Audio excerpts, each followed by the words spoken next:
هيجان وغليان رضا عبد العال بعد فوز الأهلي على حرس الحدود. وقبل ما ندخل في تفاصيل الخبر، لو انت أهلاوي أصيل اضغط لايك واشترك في القناة لنرى كم عدد محبي النادي الأهلي. بعد مباراة الأهلي وحرس الحدود في الجولة 16 من بطولة الدوري المصري الممتاز وفوز الأهلي على حرس الحدود، فقد صرح الكابتن رضا عبد العال وقال الأهلي بيكسب الحرس بأقل مجهود وباللعيبة الاحتياطية، والأهلي رجع للدوري خلاص، وكلها مباراتين ولا 3 ويحسم الدوري.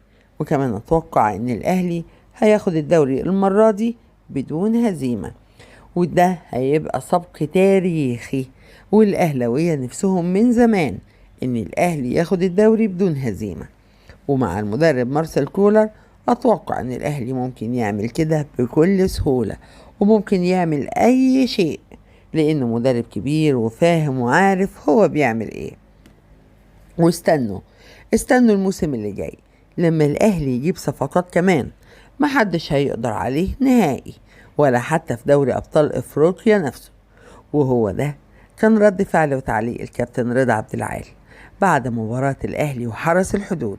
وختاما، لا تنسى ذكر الله والصلاة والسلام على رسول الله، ولايك واشتراك للقناة حتى يصلك منا كل جديد.